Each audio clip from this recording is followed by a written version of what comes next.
తెలుగు తేజోమూర్తికి నివాళులు. నందమూరి తారక రామారావు, ఎన్టీఆర్. ఈ మాటే ఒక సంచలనం. సినిమాల విషయానికి వస్తే విశ్వవిఖ్యాత నట సార్వభౌముడు ఎన్టీఆర్. రాజకీయాల గురించి మాట్లాడితే ప్రతి తెలుగువాడి ఆత్మగౌరవం. రామరాజ్యాన్ని తలపించిన ప్రజాహిత పాలనకు నిలువెత్తు రూపం. సంక్షేమ పథకాలకు తారక మంత్రం.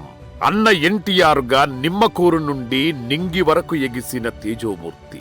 సినీ పరిశ్రమలో ఉన్నప్పటి నుంచి కూడా తెలుగు వారికి ఎప్పుడు ఏ ఆపద కలిగినా, దేశానికి ఎప్పుడు ఏ అవసరం కలిగినా సహ కళాకారులందరినీ కూడగట్టుకుని కళా ప్రదర్శనలిచ్చి జోలెపట్టి వీధుల్లో తిరుగుతూ విరాళాలు సేకరించి కేంద్ర రాష్ట్ర ప్రభుత్వాలకు అందించేవారు ఎన్టీఆర్. కళగాని కళాకారుడు గాని ప్రజల కోసమే అనే ఎన్టీఆర్ భావన. అలా 19 నవంబర్ 1977 సంభవించిన దివిసీమ ఉప్పెనలో వేలాది మంది ప్రాణాలు కోల్పోయారు. లక్షలాది మంది నిరాశ్రయులయ్యారు. అప్పుడు కూడా 15 లక్షల రూపాయలు విరాళాలు సేకరించి రామకృష్ణ మిషన్ ద్వారా బాధితులకు సహాయం అందించారు.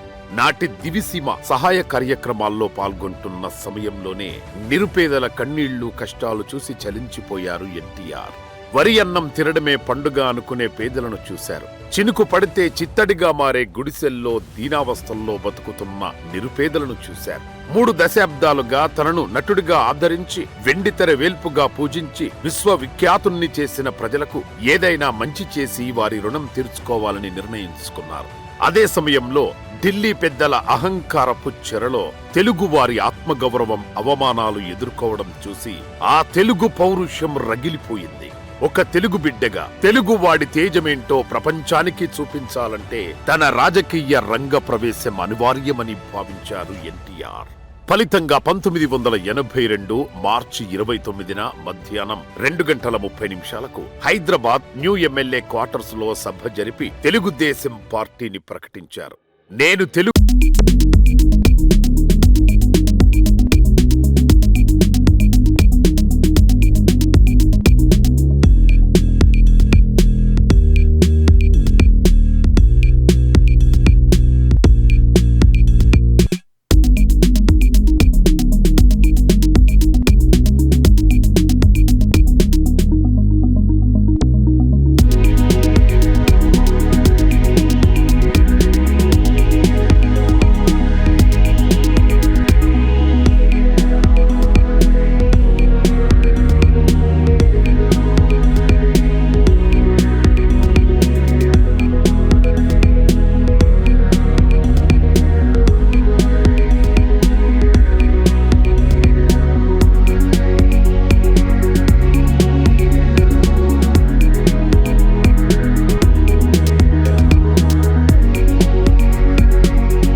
జరిగింది. నందమూరి తారక రామారావు నేను శాసనము ద్వారా స్థాపితమైన ఆంధ్రప్రదేశ్ రాష్ట్రం యొక్క ముఖ్యమంత్రిగా హృదయంతో ప్రతిజ్ఞ చేయుచున్నాను.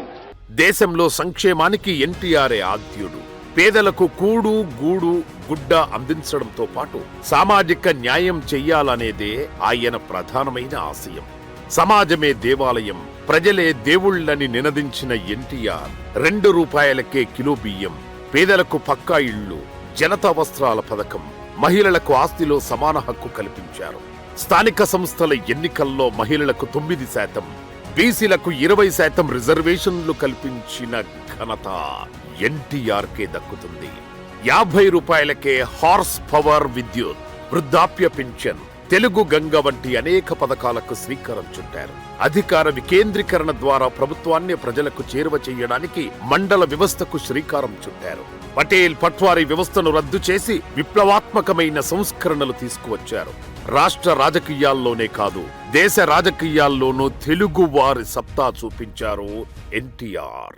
1984లో ఇందిర హత్య తర్వాత జరిగిన లోక్సభ ఎన్నికల్లో దేశమంతా సానుభూతి పవనాలు వీచి కాంగ్రెస్ భారీ విజయం సాధించగా ఆంధ్రప్రదేశ్లో ఎన్టీఆర్ ప్రభంజనం వీచింది.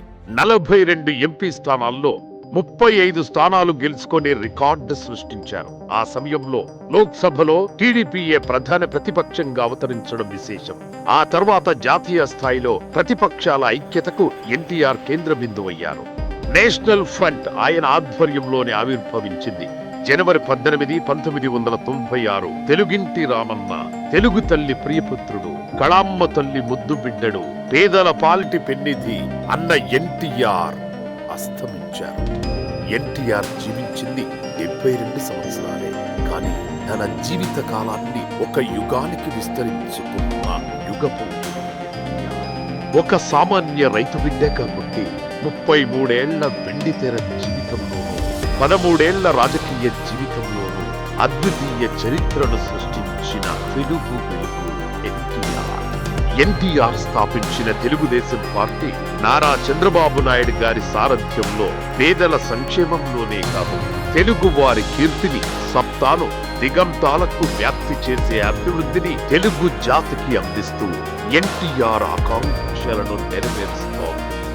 ఎన్టీఆర్ ఆశయాల స్ఫూర్తితో స్థాపించిన NTR memorial trust, Basavatarakam cancer ఆసుపత్రులు సమాజానికి అద్వితీయ సేవలు అందిస్తున్నాయి. ఎన్టీఆర్ వర్ధంతి సందర్భంగా ఎన్టీఆర్ జీవిత చరిత్రను స్మరించుకోవడమే కాదు, ఆయన స్థాపించిన తెలుగుదేశం పార్టీని తెలుగు జాతి ఉన్నంత వరకు కాపాడుకోవాలనే శపథాన్ని తీసుకుందాం. జై తెలుగుదేశం, జై తెలుగుదేశం.